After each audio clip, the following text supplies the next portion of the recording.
Blog Talk Radio.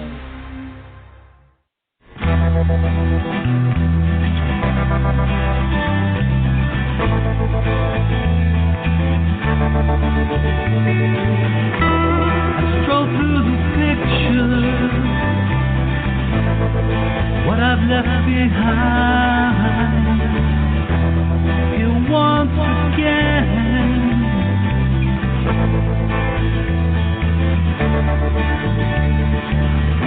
I'm locked up in memories, they all intertwine. The memories in my mind. I know tomorrow, 'cause that dawn will come. You will never know just what you have done.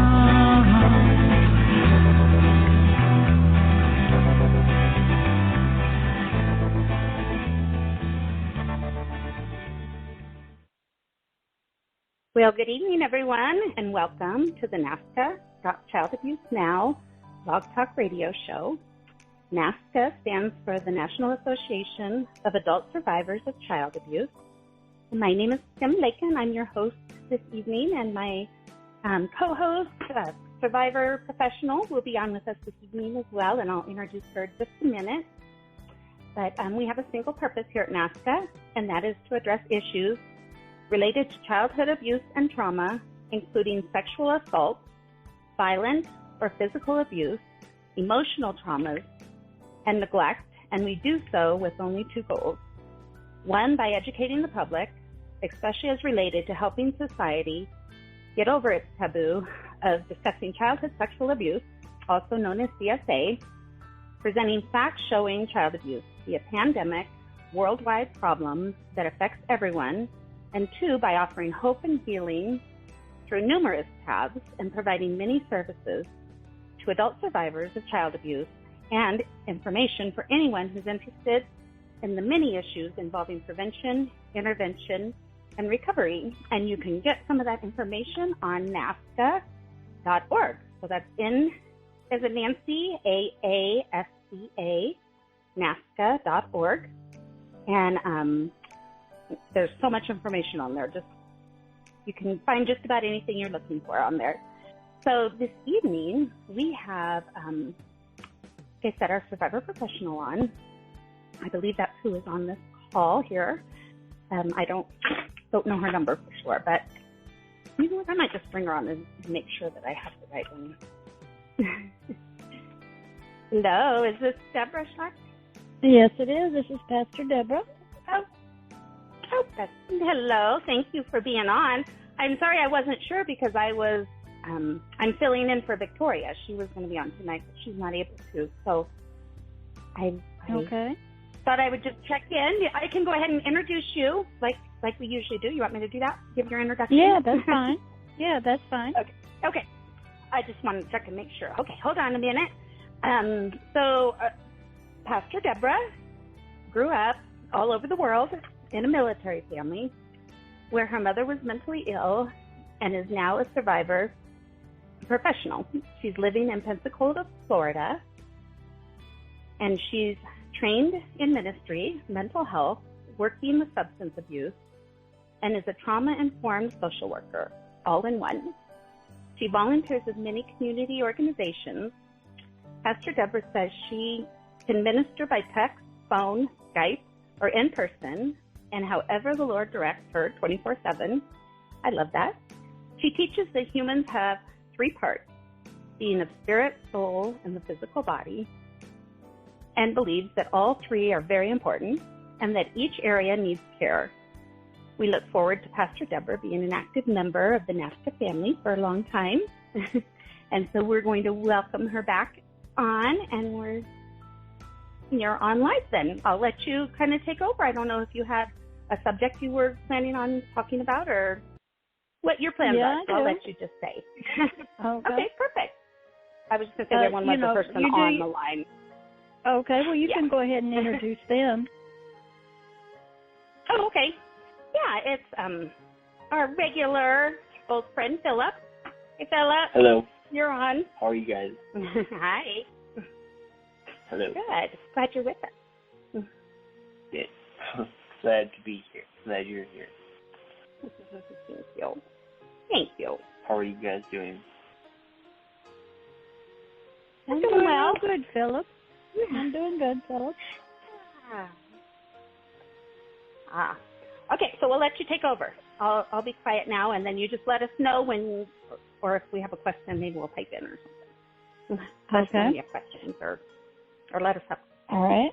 You know. Yeah, I got a topic. It's called, to sort of discuss and educate people on. It's called comfort or comforting versus healing. And a lot of us, that have been abused, we do get triggered, or something happens, and we want to be comforted, in our pain. So I was talking to another person and explaining what comfort is. Comfort is sort of a brother-sister type of relationship, a close friend, and you might be crying, upset, hurting, and they take some time with you, and they put their arms around you and let you cry, and they just listen, and they accept, what you're saying. And I wanted to go a little deeper with that word, comforting. So I went to the Webster's dictionary, and here's what it meant. Strengthening and adding aid to giving some kind of assistance and support. Being a teacher, you always go to the definition of words, because through culture, religion, mental health, our experiences, our definitions of words can all be different. So I use Webster's dictionary. It's been around a long time. If I want to know the Greek or the Hebrew or Aramaic definitions, I'll use the Strong's Concordance. So in Webster's dictionary, the word comfort actually also means consolation in times of trouble or worry. 4, a feeling of relief or encouragement. 5, well-being. 6, a satisfying or enjoyable experience. 7, one that gives or brings comfort. A lot of times we have situations where we need comforting. A lot of us who have been abused when we were children, we turned to stuffed animals. We turned to dogs. We turned to our blankets. I was a thumb sucker. I sucked my thumb. And I had another thing where I would, have a blanket, and it was cool, and I kind of held it close. So I had my ways of comfort. Sometimes when we were children, we would eat a cookie, get some sugar. And the reason I bring up this, because many people think comfort is healing.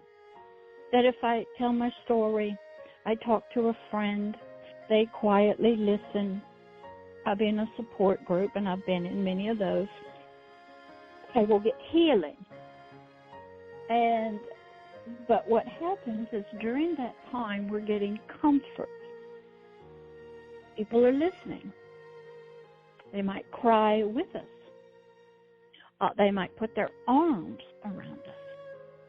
Some support groups don't let you do that. They just let you cry sort of by yourself. And in some peer-to-peer support groups, I got some peer-to-peer training they had here in Pensacola, Florida. Because what had happened, a lot of people who had been abused had tried mental health counseling, but did not seem to be able to get through to the therapist when they needed it. They didn't get the comfort that they needed. They didn't get an arm put around them when they needed that. And in a peer-to-peer support group type or a group session, you get that. You feel comforted. You feel that somebody is listening. You get some support.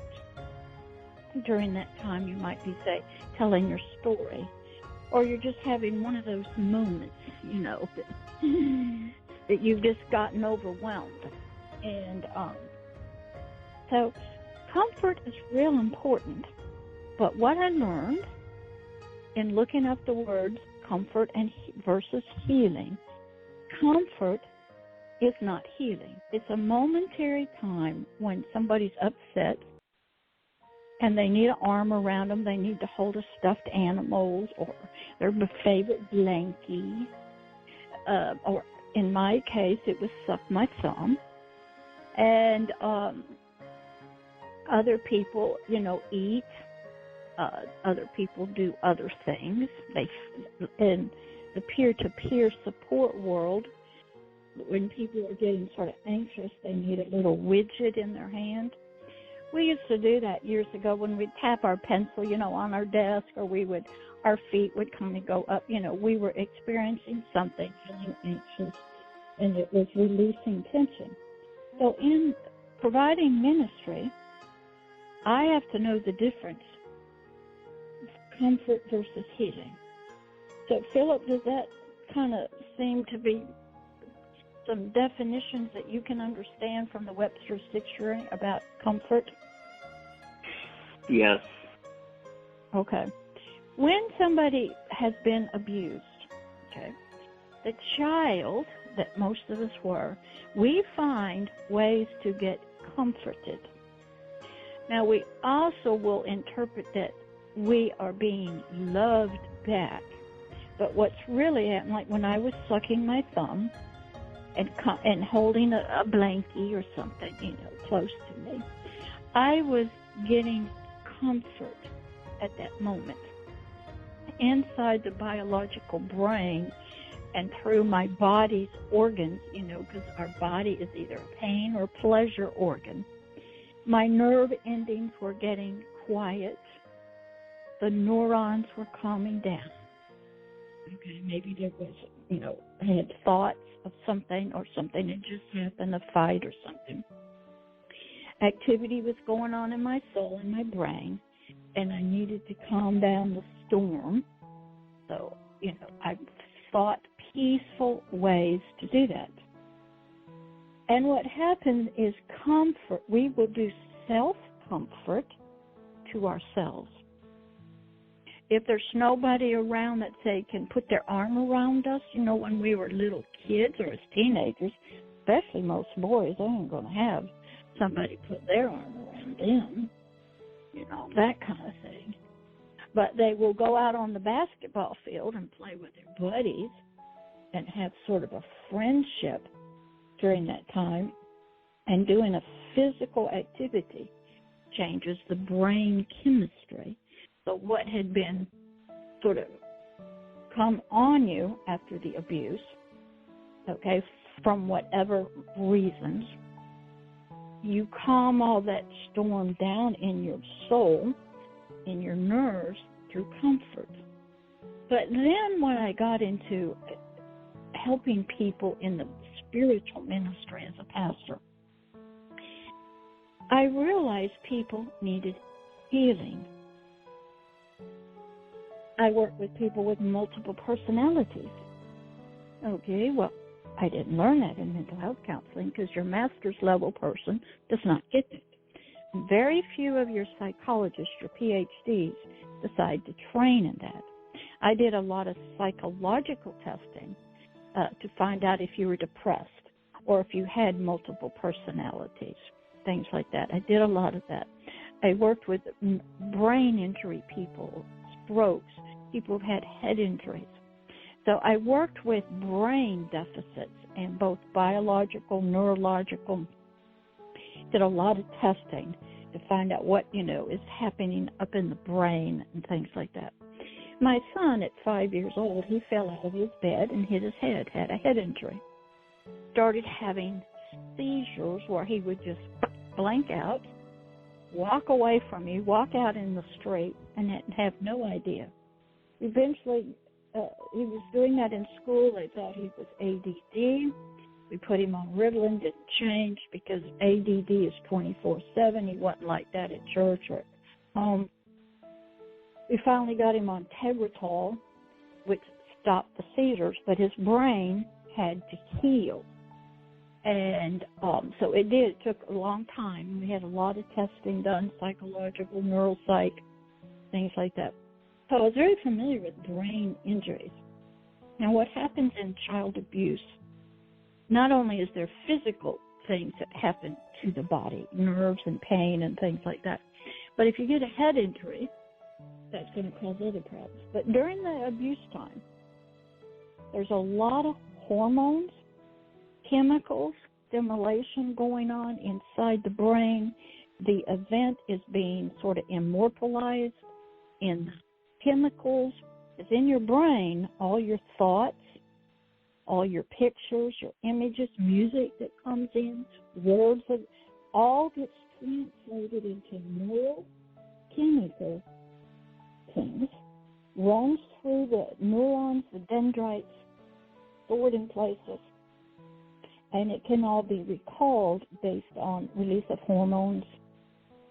So in abuse, cortisol is released, adrenaline is released, different hormones are released, all kinds of chemical reactions are happening.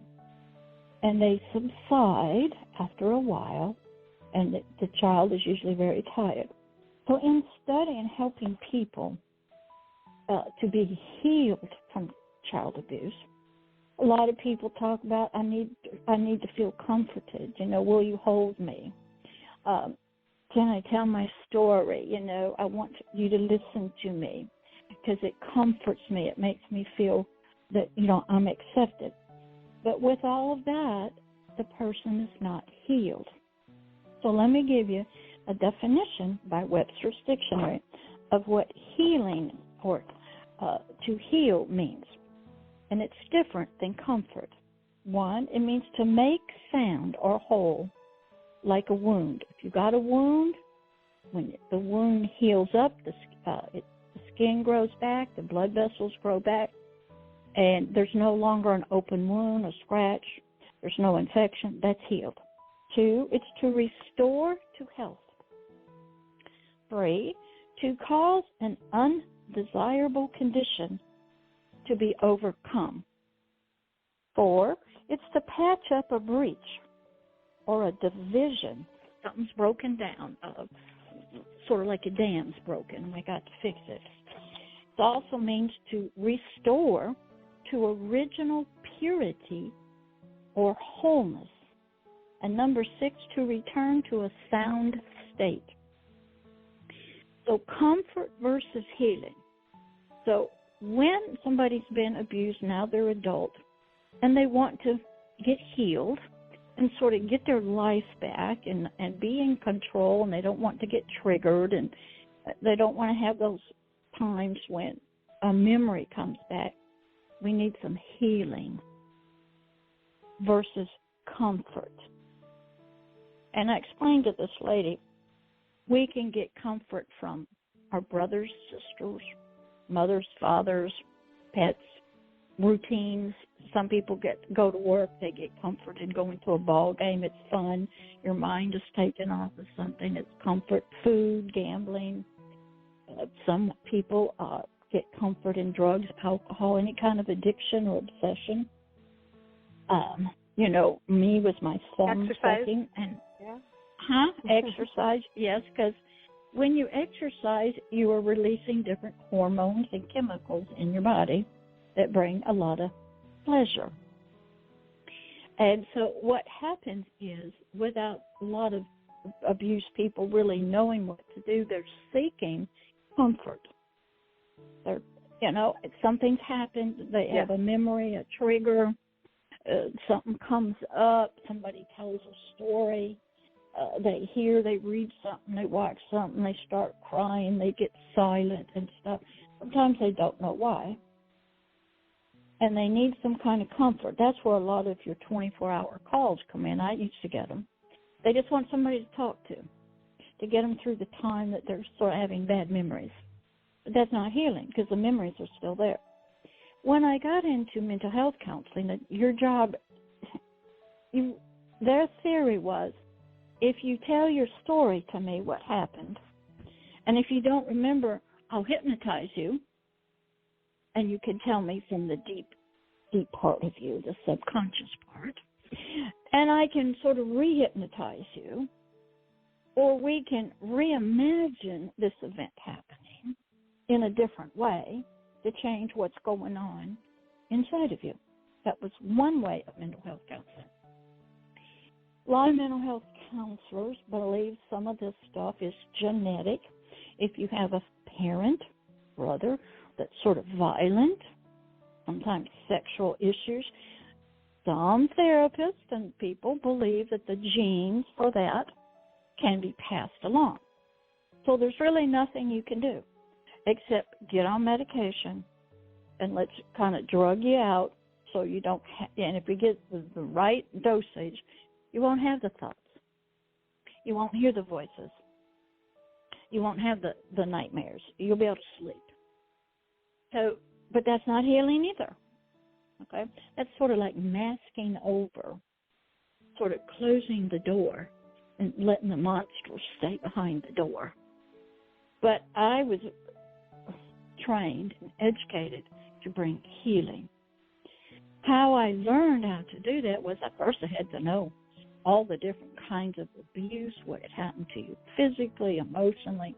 I had to see what was the outcome of the abuse, the trauma as a child, and I had to figure out what do I do with all of this stuff that's inside of you, that's in your brain, that's happening to you spiritually.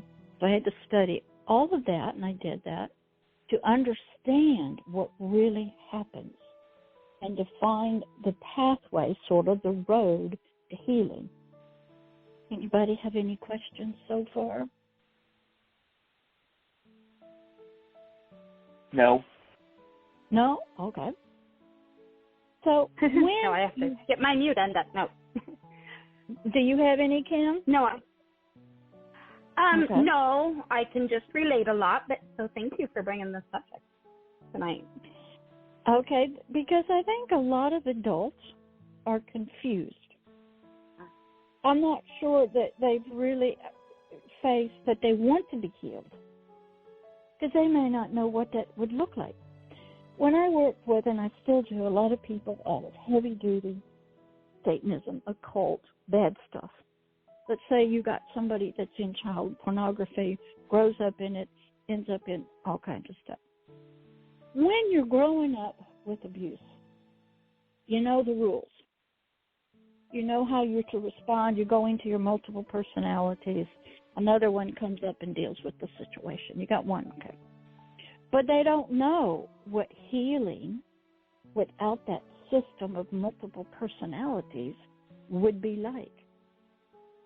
Some people, as adults, even teenagers, so taken on the identity, the personality, of being a victim, that if they gave that up, they got healed, and they were no longer a victim, then who would they be? How would they relate to other people?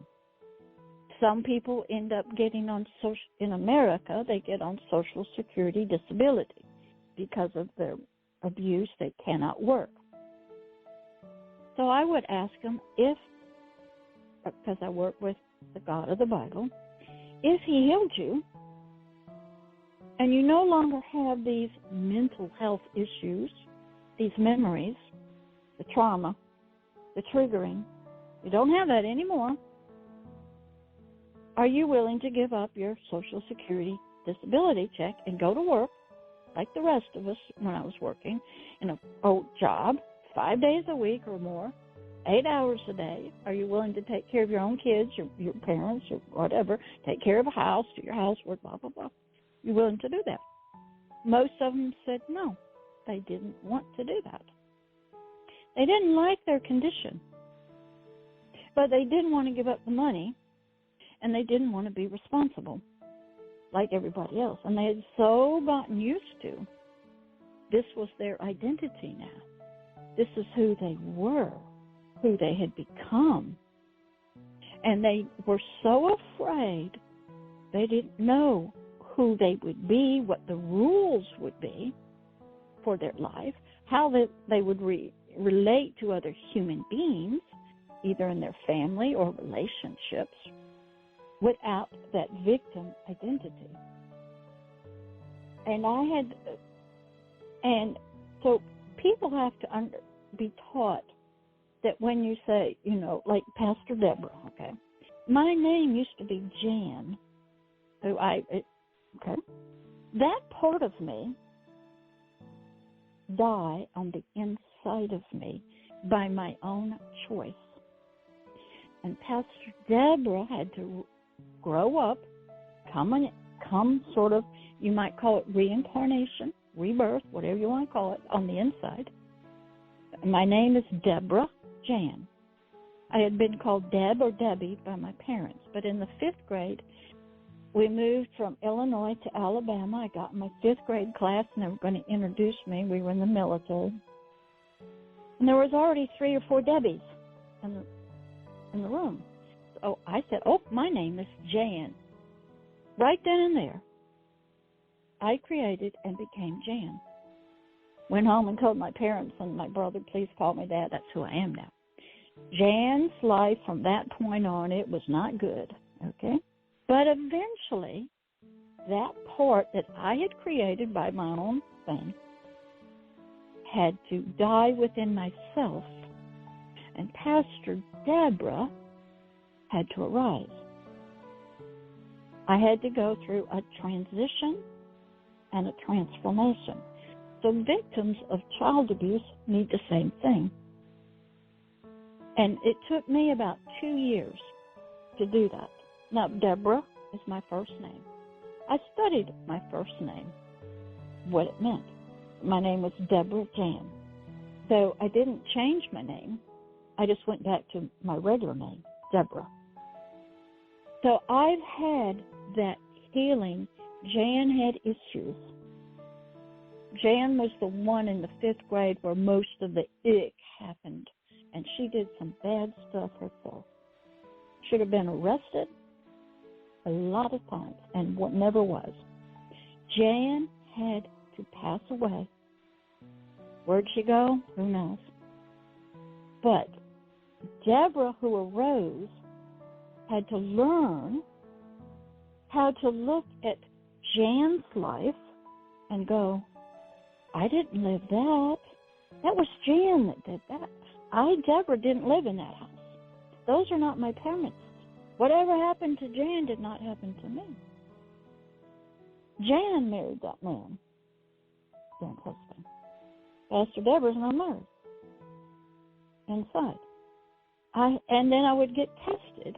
I was in a spin class in a gym, and a guy came in, and I looked at him. I go, oh, to myself, you used to live across from where Jan lived. And I said, if I go up to him and say, hey, do you remember me? You used to live across the street from me. I would have brought Jan myself to life, the Jan that had been abused, all the trauma, all the issues. By my own will, Jan came to life again. Even though I'd put Jan in the grave, sent her off, bye, I would have brought her back. Ran into another lady in Walmart. And I looked at her through Deborah's eyes, and I go, I think I recognize her. But she walked up to me, and she goes, don't I know you? And I had to say, no, you don't.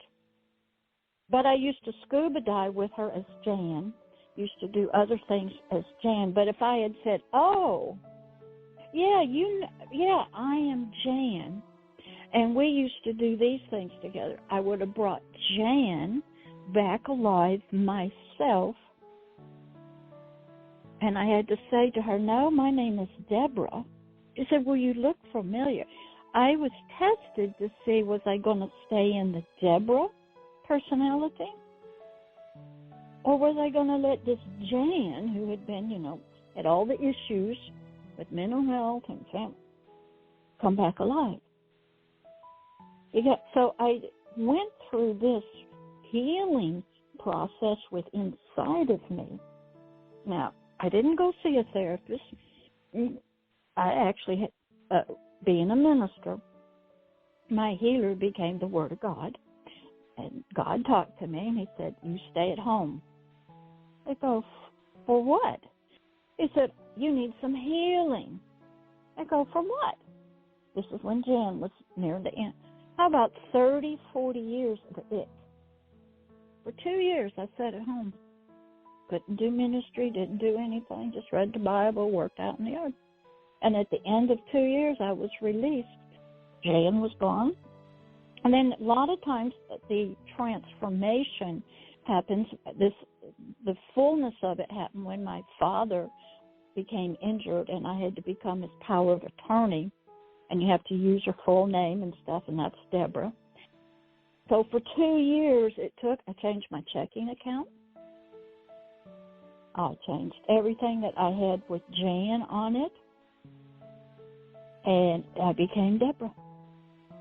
So the Jan that had grown up in this family, the abuse, all the ick, died. Put it in a grave. But I could bring it back alive on my own if I wanted to. And Deborah, who I was, she had to look at things and go, I don't have the memory of living. I had this thought one time. I was passing through Montgomery on my way to Pittsburgh, and I had this thought.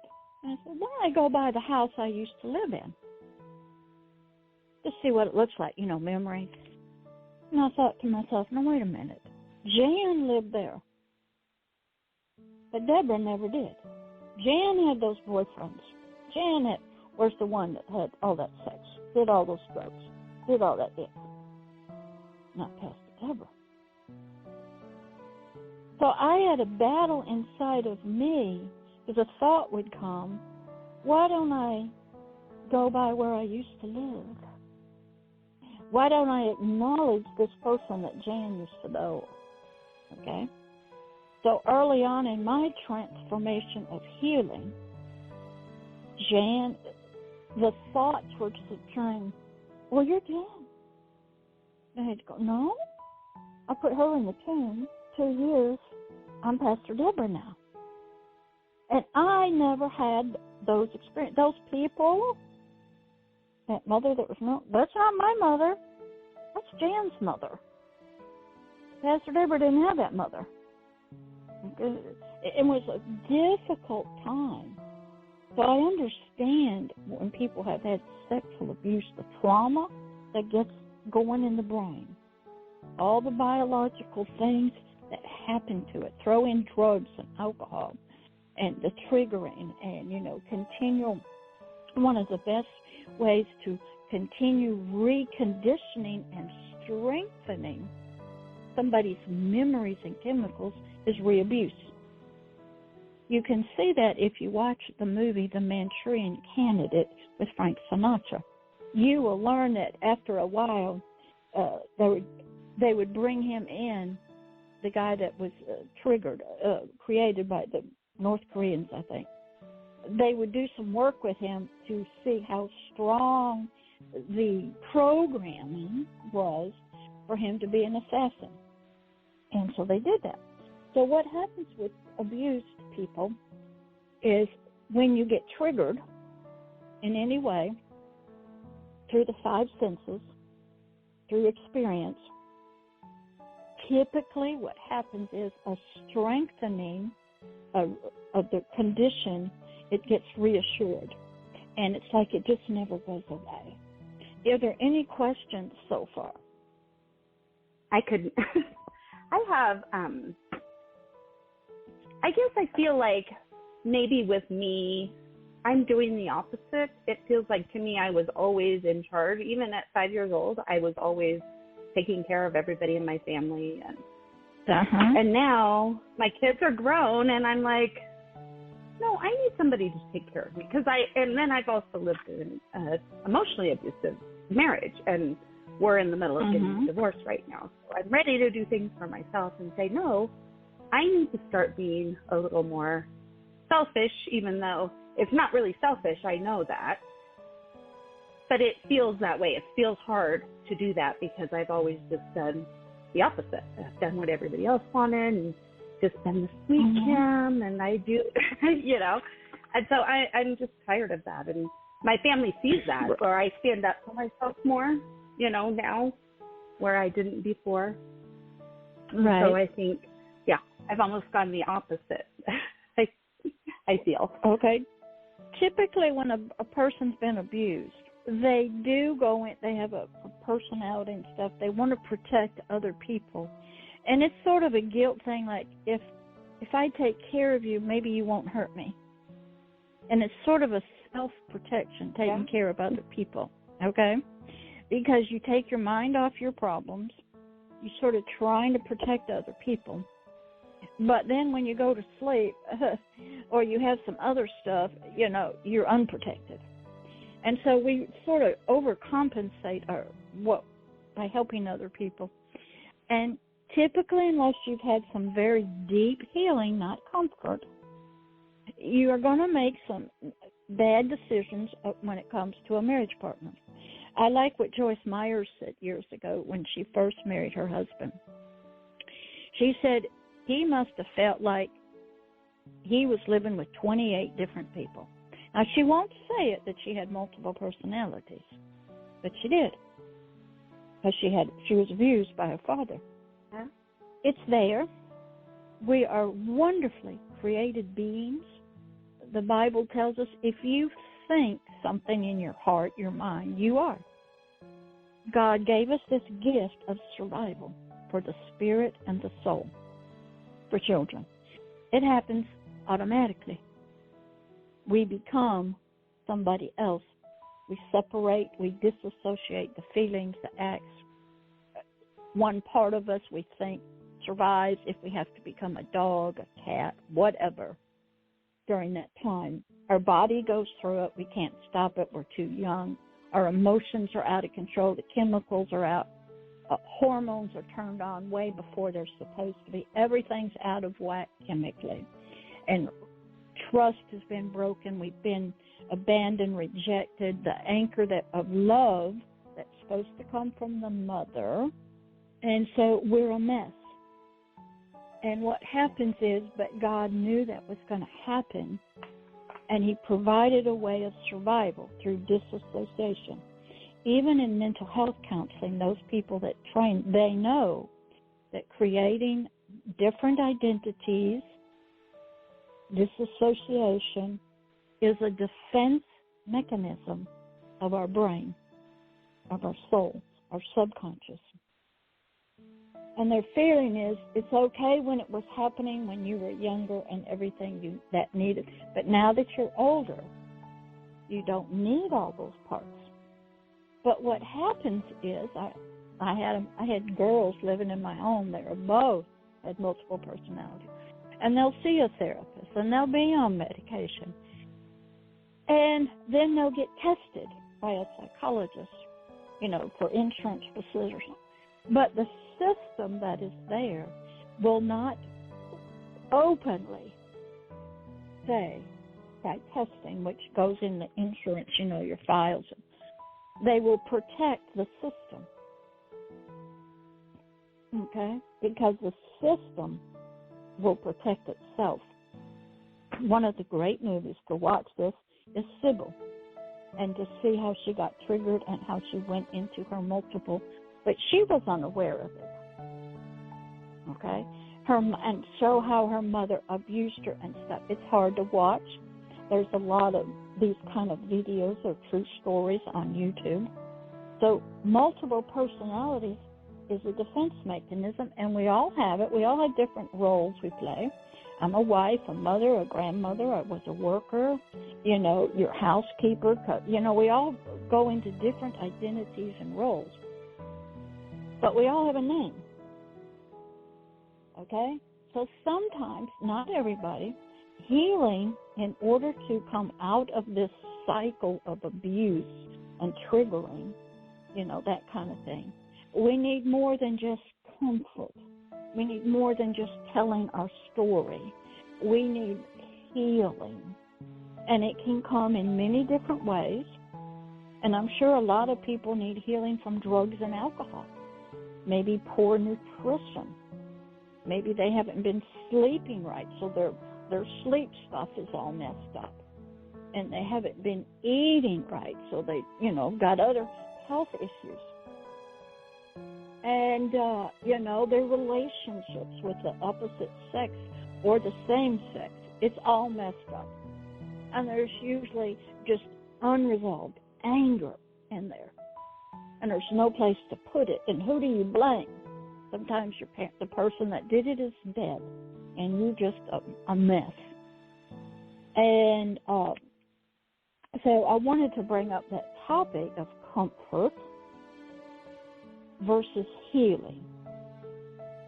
And because it's real important when somebody has been abused, is to understand, one, what happened to them.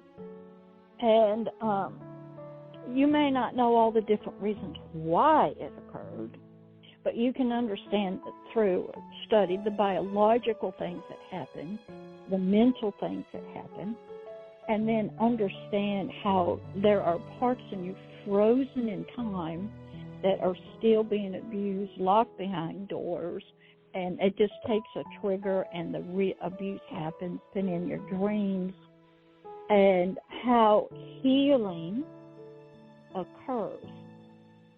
And typically, because I went through it, the personality, that part of us that's been abused, has to find comfort and has to sort of go away.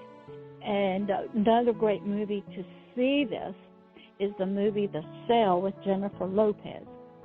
She played a therapist who would go inside the minds of people. She was working with an autistic child. They'd lay on these tables, and she would go into his mind, try to locate this autistic child to talk to it, so it would come out of its autism, and speak and talk. And then what happened was some police brought her a bad guy. It had something to do with some girl was being killed. They didn't know where she was, so they thought they could use Jennifer Lopez's skills going inside of a person in their mind, finding this answers to save this girl. And in the movie with Jennifer Lopez, she did a great job. It shows the different compartments, rooms of this man's mind. Showed him at 5 years old being chased by a demonic spirit, and he explained to her he was getting baptized at 5 underwater, and he almost drowned, and this thing showed up. It showed him another compartment, a grown adult, all the different, we'll call personal identities. They were powerful, and this is all inside this one guy. And when she would come out, she said, he's too strong. So I'm going to have to bring him into my world, into my mind, where I'm sort of the queen and I'm the healer.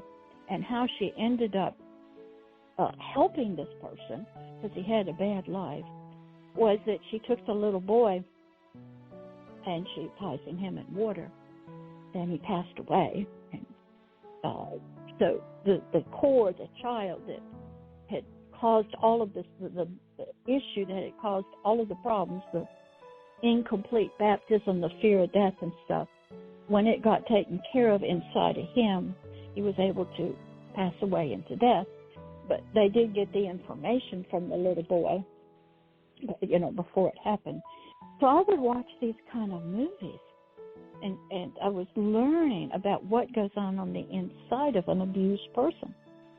And I had to learn a lot about mind control and programming and how it's done through abuse, and the smells and the colors and how the senses are so enhanced during the abuse time. And if there's music played or a certain season, everything's connected. And, I had to learn about integration personalities to start freeing, people up and healing them. So I'll stop and see if anybody has any questions.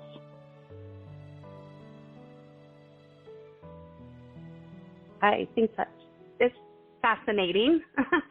That's all. I've always wondered about those different things, and also I think wondered if I don't at times have different personalities too, because I think I've struggled and fought for so long, you know, to be heard or, you know, understood. And it's like, you know, I've been married almost 34 years too. I'm like, you know, that's enough. It's time that I kind of, if there is somebody else that's able to love me in a way that I deserve to be loved, then I believe that God will bring them to me, and it'll all, you know, fall into place. If not, I would rather be alone than to continue to be with somebody who is not able to ever meet those needs.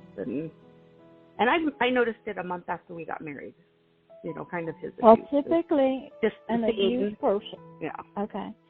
Typically, an abused person will end up with somebody who does not understand. In Joyce Meyer's case, he had prayed to God. He wanted to help a woman.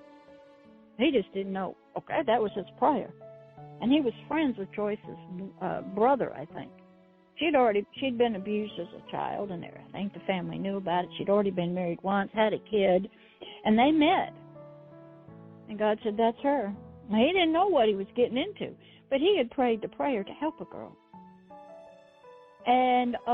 And then he discovered, and his story was he used to cry a lot, had to get in his car, go away. He didn't know what was wrong, and he didn't know anything. She wasn't talking, blah, blah, blah. Well, sometimes it happens, okay? And another thing, another movie is good to watch. It's called Marley, with Sean Connery, I think, and another lady. And it was about a girl whose mother was a prostitute or was a sex thing. And the girl got trafficked and all kinds of stuff as a child, and she had that kind of life. And yet she got married, but she could never consummate the marriage. And so they had to finally confront her mother, and her mother finally told the story about what happened and stuff. So sometimes truth has to come out. Sometimes Joyce's story is really good. She talks about all the different, she went to therapy. She doesn't like to talk about it too much. Sure, she was on medication, and but God took her years, and then she had to take care of her mother and father who got older and stuff, who abused her and stuff. But she took that and turned it into a worldwide ministry of helping people, you know, and understanding abuse and love and forgiveness and things like that. But her husband Dave, he talks about how rough it was with her because of her 28 different personalities, but she doesn't talk a lot about the mental health part and that she probably had them, and, you know, because that would be sort of in the ministry world, you would be looked on and looked down on if you stated that you had gone to therapy and God didn't heal you and you had personalities and blah, blah, blah. That just wouldn't fit in the religious circles very much, you know, that kind of thing. She could have been on medication for a long time. You know, she smoked cigarettes teaching Bible studies. So she had some issues, and it took years, you know, and sometimes it takes, God works slowly in people. Sometimes he has to wait until you're ready. I didn't want anything that was dark or ugly in me. I wanted to be clean on the inside. I knew God could heal. I knew that. You know, and then you just turn it over to him and he starts working. And sometimes with me it's very drastic. It's cold turkey. This is what's going to happen. You got to do this. 2 years you stay at home. Okay, that's me. Other people, it's different. Sometimes he heals. This one story was a true story. It was about a young girl who'd had child abuse. She was horrible. And she would go to psychiatrist, and then, of course, the insurance would run out, and she ran into one guy, and her insurance ran out, and he said, that's okay, you're a human being, you've got problems, you keep coming. And she started getting healed of her multiple personalities at home. And I said, God, what is going on here? He never prayed for her. They never read the Bible together. I never did deliverance work. He said, yeah.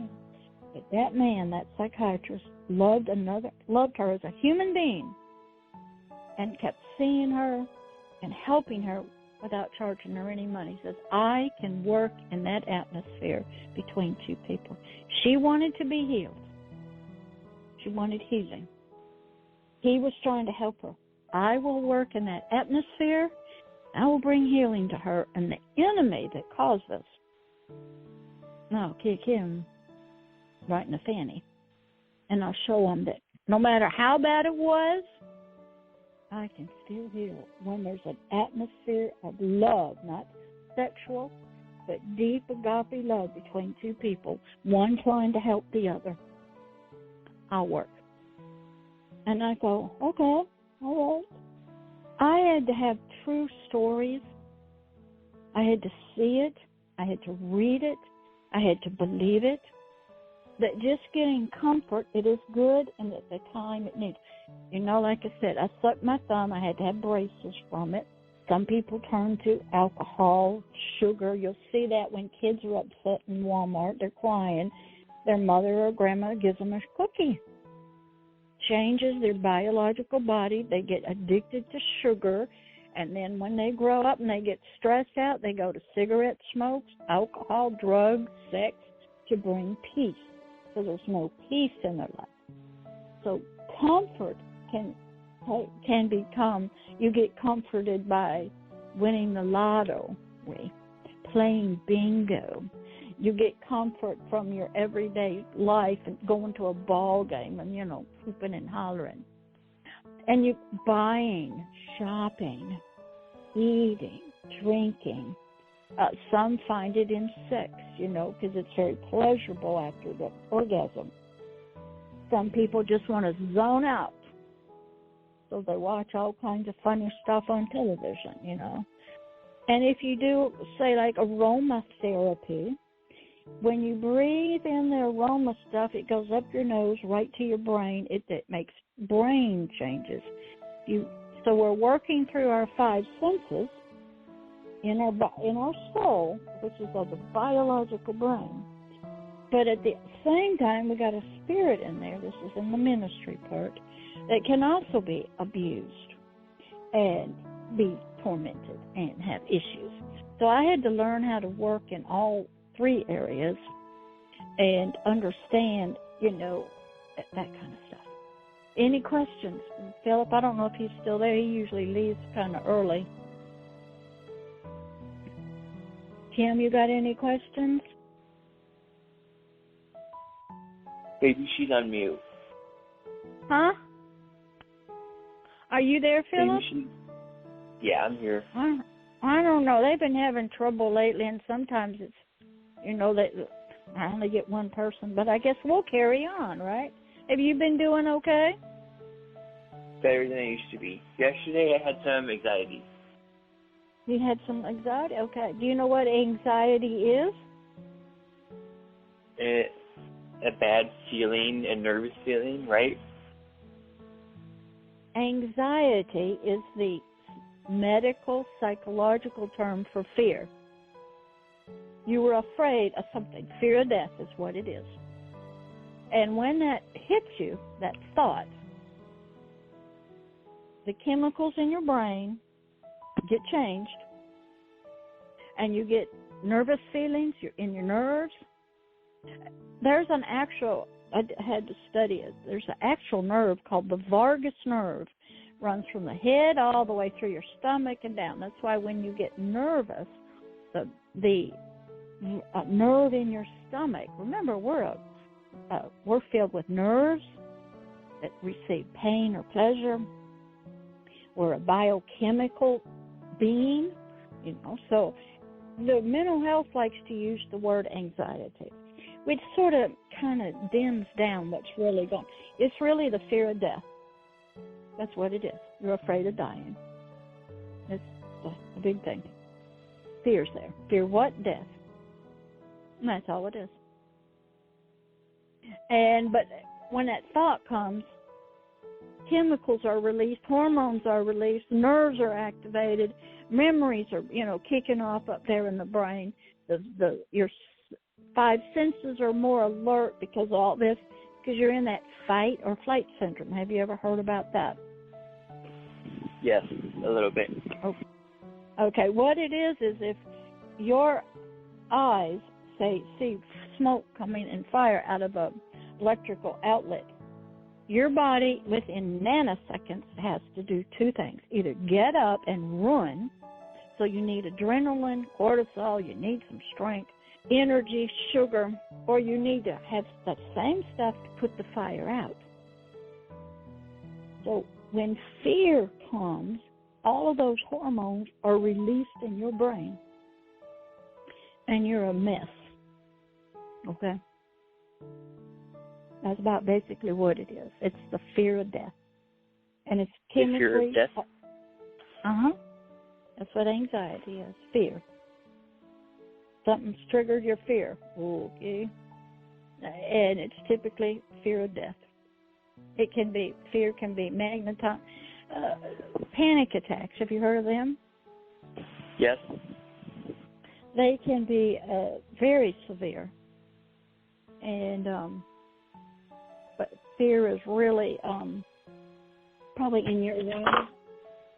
But fear of death is so powerful, okay? And but that's what the panic attack. It means the hormones are so intense, they're just being released like a dam has broke. And it can happen.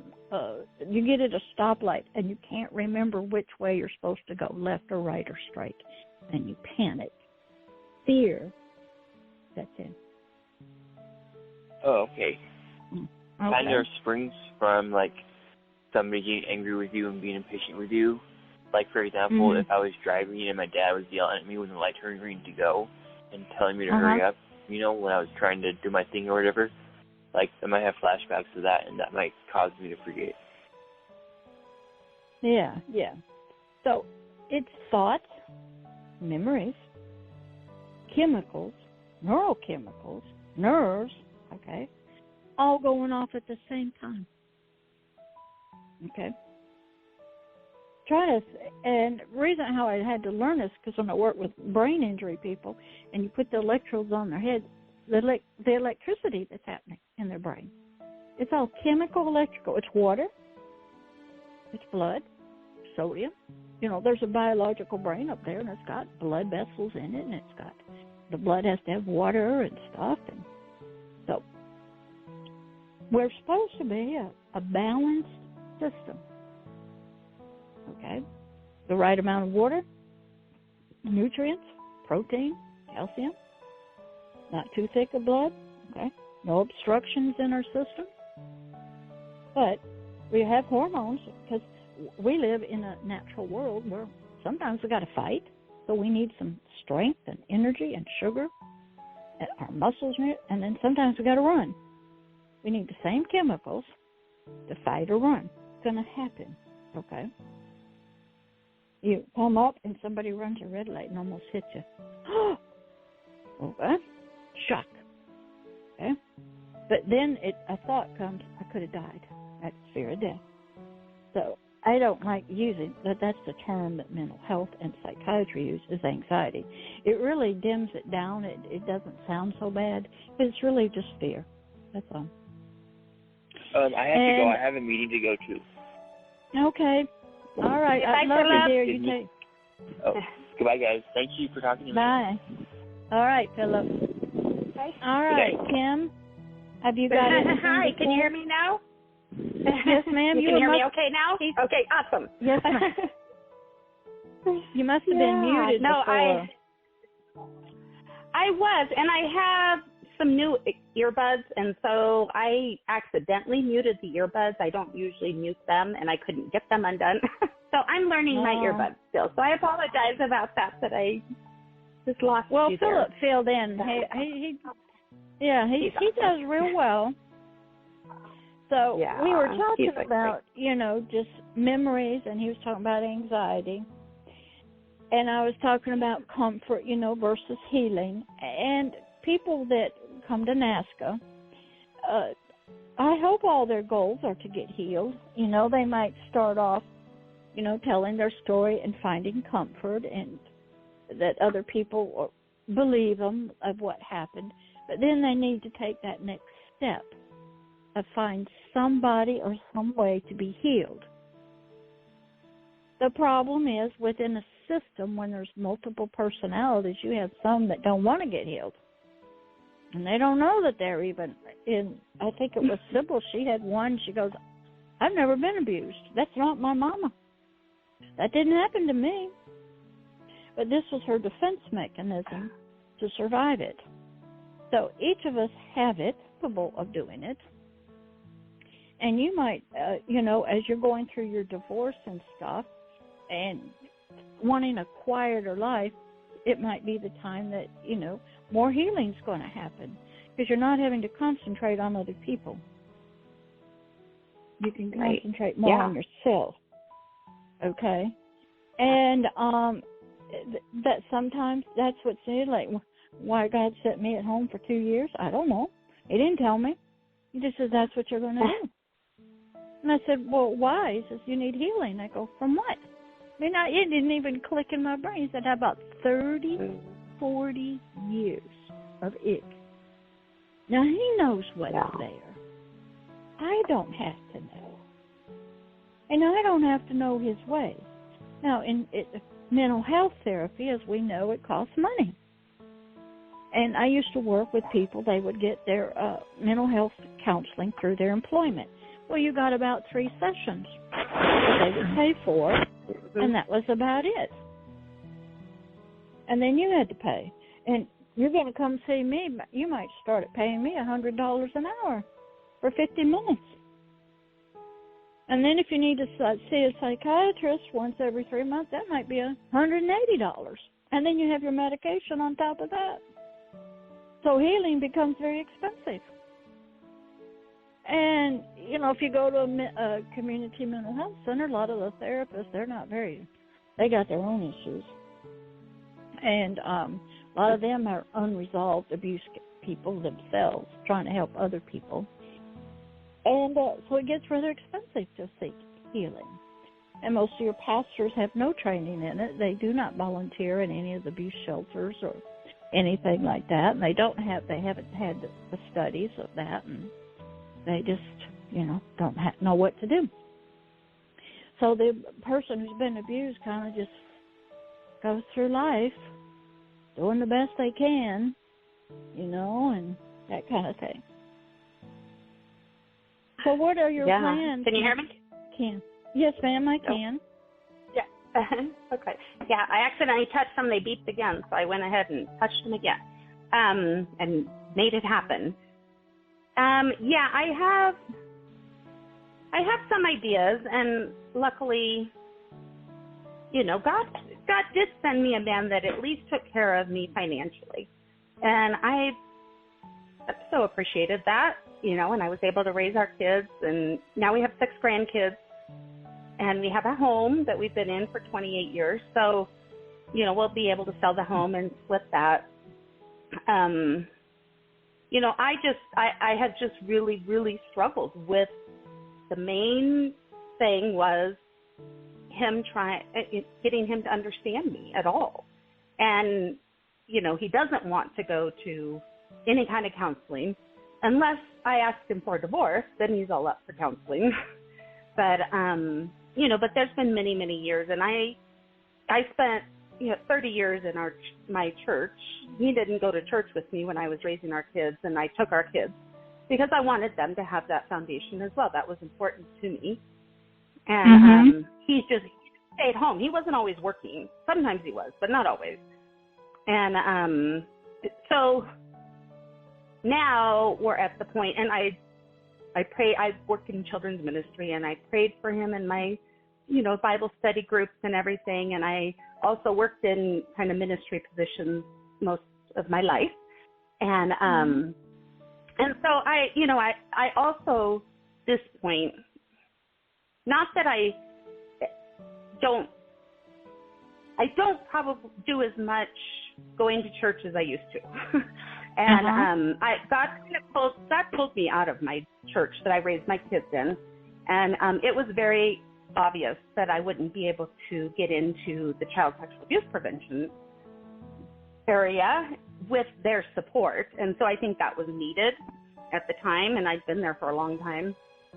And so, and then COVID and all kinds of things happened, and I had a bunch of surgeries. And so I haven't got back into it. And sometimes I'm just like, I am tired because I worked a little bit in my church at points throughout the 30 years that I was there. I saw a really bad side, of the people that were there, that ran the church. And then I was kind of pushed out in a way that wasn't very nice. And so, there was a lot of hurt there and stuff. And I know that God isn't those people in the church. But I have a hard time, and I have gone to other churches since then, but I do have a hard time now trying to find a place that I can go to worship where I don't feel like I have to jump right in and get involved, because I am that person that does everything. I'm the 10% person. One of the 10% people that start to feel, and if I'm there a few times, then I do start to feel like I should help out and, be a part. I can't always give a lot of money because I was always limited in that area. But, I always volunteered my time. And I don't mind doing that. I wouldn't mind getting back into it. But I've got to be able to set boundaries. And so I think that God has really been working on me. And I've been home for about 10, 11 years now. Because I started watching my granddaughter. She's 11 now when she was Oh, okay. All right. in middle school.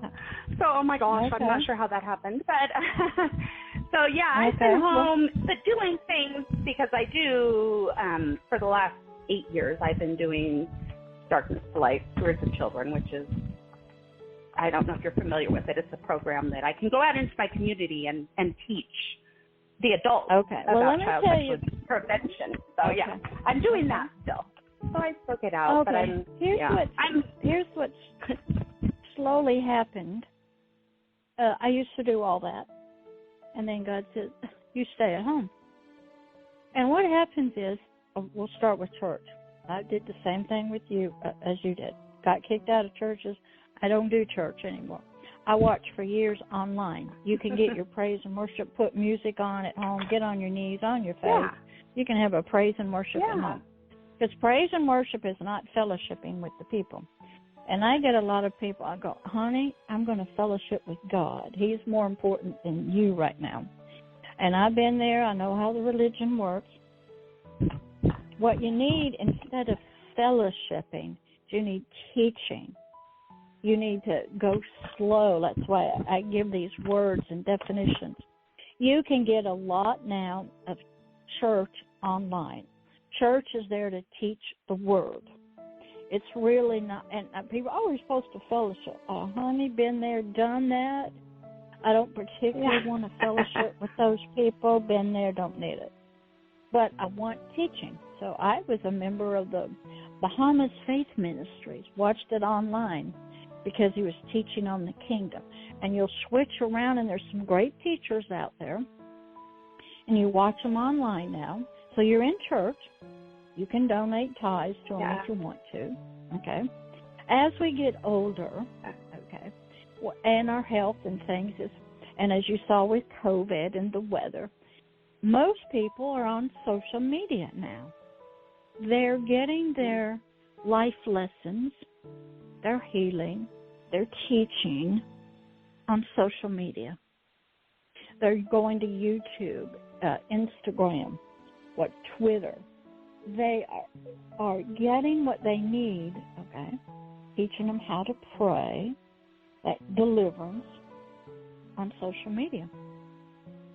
I had to learn how to do that.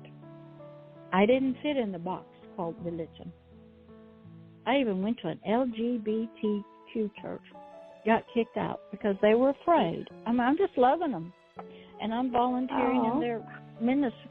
They were afraid that I would speak something different than what they're for. No, they had Holy Communion. I took part in it. They lifted up Jesus Christ. Okay, but I'm straight. They were afraid for them. I said, that's right, I understand that. So I've been kicked out. Then some I've left. I can't go back there. Or there's a weird spirit there. Done that. Yeah. And then God would sit me at home for 2 years, like I said in here. Well, what do? You go to church in your Bible. There's a church online. You can sit there and watch people teach from years ago, free. You can praise and worship. I used to praise and worship with music and dance in my living room and get on my knees and my face, have a prayer session, intercession. Okay, I can talk on the phone to people. That's fellowshipping with people. Okay, I can fellowship with a neighbor. She's a godly woman, and we can fellowship. Okay. So you have to learn with God. If you look at Christ Jesus, he's flexible. Sometimes he's with a group of people. Sometimes he's always moving. So is Paul. I'm always moving, never sitting still. I didn't stay in Jerusalem. I didn't stay in that temple. No, I go over here. No, I go on to the Olive Garden. No, I'm going over here. No, I'm going over there. Oh, I'm going to Martha and Mary's house. No, I'm going over here where they buried Lazarus. No, I'm going over here. I'm going to get on a boat and go over to that city and get that guy that's got demonic spirits. I'm moving, traveling. Okay, I never stay in foot. But that's what religion wants you to stay. Keep yourself planted and give them tithes, because the religion, they count the members, they count how many people are coming, the pastors are graded in their denominations or not, how many new members, how much tithes, and their reputation is built on it. I've been in every denomination possible. Okay. I've been to Christian communes, went in college with the hippies. Okay. So I've seen it all. Okay. Now, because social media is, all these pastors are recording their live, things, you can get the teaching. But if you just want, I had this one lady I minister to up in Georgia. She wants to fellowship. She has no friends. And she was severely sexually abused by her father, who's now passed away. And she goes, of course, for free lunch and free foods to fellowship. And because she doesn't know how to do it any other way, she's not, but that's how I do it. You can talk on the phone and fellowship and get all that done. And you can do Bible studies on social media now and do the Zoom and be in fellowshipping right there in your living room doing Zoom. And, oh, hey, honey, how you doing, And, and I had to learn to be flexible, okay? Because religion isn't going to get you to heaven. I'm in a kingdom. Jesus was very flexible. Paul, all the early, okay? They didn't stay put in nothing. They roamed around, okay? And so I thought, okay, you are my example that I'm to look at. Even God don't spend heaven. He comes down in dreams. He sends angels. He's busy. He doesn't stay put. He's moving, going, coming, going, doing it. So you learn. It's seasons of your life. Maybe marriage is one, no marriage and stuff. But you can keep learning and growing spiritually. You can keep getting healed. I do deliverance with people on LinkedIn in an email. They call me and say, will you pray for me? I got some negative stuff. No problem. I declare that negative. Now, I know what I'm doing. But you can do deliverance work. Pray for people. See, get encouraged through videos about other people in prayer. You can join prayer meetings. They have those on live teachings. Women ministers. And you don't have to leave your home. Okay? So I had to learn that. Yeah. Okay, and I had to accept that I didn't fit in that box of religion. But I pray. They're all going to be in heaven. I'll see them later. Okay, you stay in your box. But I'm just an out-of-box person. Yeah. Okay, and once I accept it, no, I don't look bad on anybody going to church or all that. Okay, that's fine. Okay, but I got things to do. I'm more like Paul. I try to find somebody in the Bible, okay, that sort of fit me. And I saw what Jesus said, hey, go out and make disciples of everybody. Go. Do. Don't sit there. Go. So I go, well, at the time, I did outreach ministry, jail ministry, prison ministry, worked in community organizations. I was going. There's a season for that. Yeah. Then there's a season you come home and you go on social media. You get older and you get tired. I'm takes a lot of gas. And then COVID, you just, and you'll find if you're more spiritual, you don't fit out in the community because they have their mental health way that they're going. And even though they're all Christians, they're all wonderful, loving people, that's just not how they do it out there. And you won't fit out there. And so I had to go through that. And, it's not pleasant, but there's seasons to your life, and maybe God wants you to stay at home and just read the Word and get some healing. And then you can write your story. I've written all my stories. I'm just putting them to video. Telling about the death of Jan, the rising of Pastor Deborah. It's all on video. So it'll be there. Okay, I don't have to. I'd love to come. I've been in 2 books. I haven't done my own, but I've been inside 2 books that were collaborations. Well, I've done that. I've written, but I never planned to make a book, do a book tour, sell it. And when I discovered YouTube, which is for free, I think I have Zoom Pro, which I pay for, and Wondershare I pay for. I record myself reading my own book, send it out. I got it's not very many, but 173 subscribers, and God says that's your church. Anybody that watches a video is sitting in church with me. I'm a teacher. They'll look at it differently. And, some people come and they visit, and if it's good, okay. And there's people there that they'll sit there and they'll never join the church, never pay tithes. They'll just come in and hear and they'll leave. And they'll never fellowship with anybody. You think the drug cartels are going to do that, or a prostitute, or somebody grown up in child abuse going to come in there and do all that fellowshipping with people? I ain't going to do any of that. They might sit there and listen. And that's about it. They now are listening on their phones. I do YouTube shorts. I'll get 100 views. It's only 60 seconds long. And you make videos. You can do audios, and you can. I'll take this NAASCA, and I'll make a video out of it and put it on LinkedIn, Twitter. It'll be on my website. It'll be on YouTube. And over time, it just keeps getting views and views and views and views. So, okay, so that season's over with. The marriage is over with. Okay, but you're still here, and you still got to help people. You got to help those that have been, child abuse, and advocate and educate and do the radio show stuff. And so what I had to learn is what the topic was, comfort versus healing, is a lot of people, when they do come on NAASCA and they want to tell their story, they are seeking comfort. And by you guys listening, intently to it, they get the comfort they need. But that's not healing. The issues are still there.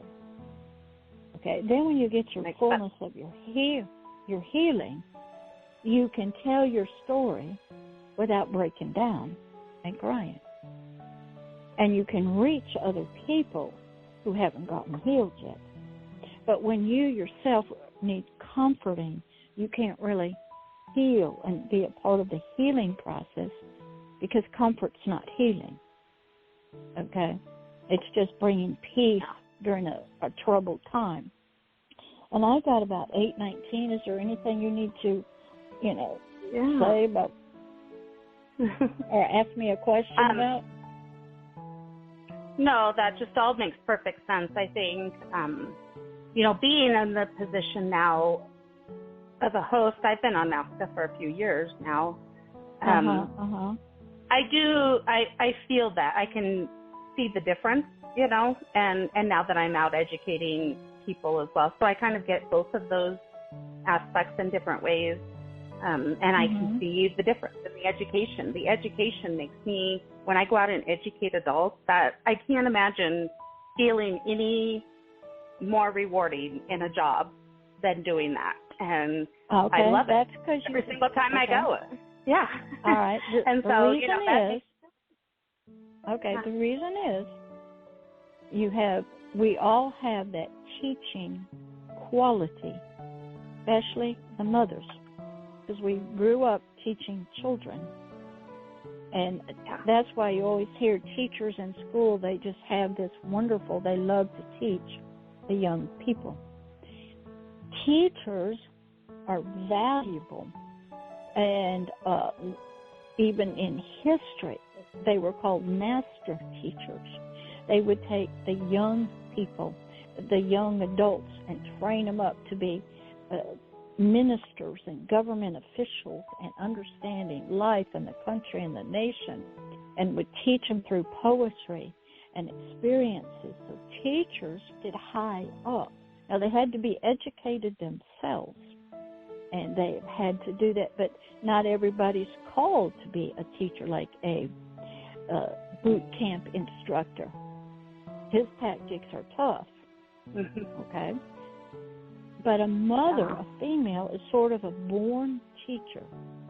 The male teaches, but differently. Let's go play some sports. We're going to rough around. Oh, no, okay, blah, blah, blah. I'm going to teach you some things. Yeah. Different.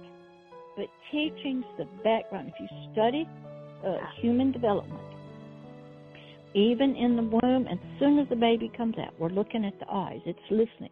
It's the five senses are being taught. They are teaching is valuable, and words. And so what happens is this topic of child abuse has been so taboo.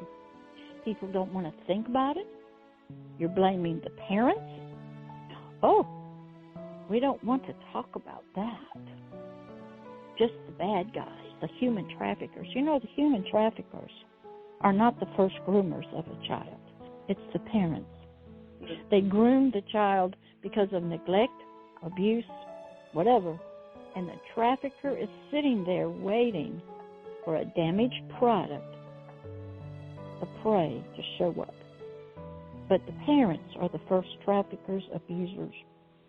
Now, they don't want to go that society doesn't want to go into parenting, because that means everybody is involved in this mess. Every auntie, every grandma who raises kids, everybody, every school teacher.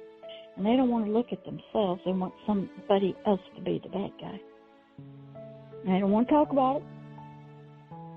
Okay? So I had to learn that I don't talk much about it. I just deal with things in prayer, spiritually, online. Okay? I don't challenge people. I tried that. That didn't work. Okay? They don't want to talk about it. But I tell you, if you pray and you say, God, I need so-and-so to have their eyes open. You give them a dream. You give them a spiritual experience. That they will believe what I'm saying. Okay, now here's the difference. You can believe it, but do nothing about it. You can believe it, but turn the other way. Okay? You can believe it, but deny it to yourself. And definitely deny it that you're an abuser. To your wife, your kids. I didn't do that. Because they all have multiple personalities. They don't want to get caught. So you're dealing with some issues. But I got about 8:24, so there's about 6 minutes left. You want to finish up the show and play the music and wish everybody happy day or whatever? Yeah. And I'll see you next month. Do that. And Kim, if you need me during the month, if you need me and don't have a speaker, you know, I'm always available for you guys. Because I know sometimes it might be difficult, speaker, even at the last minute. Okay? Yeah. So you go ahead and... Yeah. Thank you. I've enjoyed having you. Yeah, me and Victoria. Most people don't realize I can talk the whole time. Me and Philip, we do just fine together. And, you know, I don't know how to do the computer stuff, so I need one person that, you know, can do all that stuff. But, you know, you don't need two co-hosts with me because I'm the talker. But no, that's fine. That's fine with me. I don't mind at all. I have enjoyed listening to you because you've been very educational. So that's I'm a topic-oriented person and had both the mental health and the ministry side, so I understand that. And I'm just different than most people. I've never really had a big ministry that I run, you know, and but I do a lot on YouTube with the Hidden Kingdoms and stuff, and just started a YouTube and music podcast that's called The Voice of Light in the Darkness. Excellent stuff. And So, like I said, if you need me anytime during the month and you can't find anybody, I can work with anybody. I don't need but one person there. So you go ahead. It's 8:26, and close us out. Okay. Okay, real quick, though, could you let everybody know exactly how to get hold of you? I know you want to give maybe your email real fast or something. Okay, my email is Pastor Deborah at agapeloveishere.org. You can reach me at Twitter at Pastor Deborah, at LinkedIn at Pastor Deborah. On YouTube, on the Hidden Kingdoms channel. Also on YouTube Shorts, Pastor Deborah. I have a website, www.agapeloveishere.org. So you can, and my phone number is 1-850-501-5040. I don't answer the phone, so I'll have to leave a message, and I'll call them back. Okay. Well, that's, I'm not on Facebook. I don't do Facebook, not on Instagram. Okay. But those are the ones, the platforms. Oh, awesome. Thank you so much. And I may just call you personally sometime because I've really enjoyed hearing you. I do that a lot with NAASCA people. They call me, especially the leaders and executives, because they have a lot of, carrying a lot of weight, and they got decisions to make. And being a minister, you're really kind of neutral. You know, you're trying to help people deal with leadership and heavy-duty global stuff, and along with their personal stuff. So, yeah, you're welcome to call me and that kind of thing. I can pray with you. We can do deliverance right on the phone. It's just, there's just no deal. Yeah, you don't have to be in church. You know. No, you don't have to. I agree with you. Thank you. And I look forward to talking to you again soon. You have a great night. All right. Thanks for being on. You too, Miss Kim. Okay. Okay, bye-bye. And thank you, everyone else who's been listening. We're glad that you've been with us tonight. And as I like to say, if there are enough adult eyes and ears out there in the world to watch out for every child. So please, if you see something, please say something and help the child. And have a good night, everyone.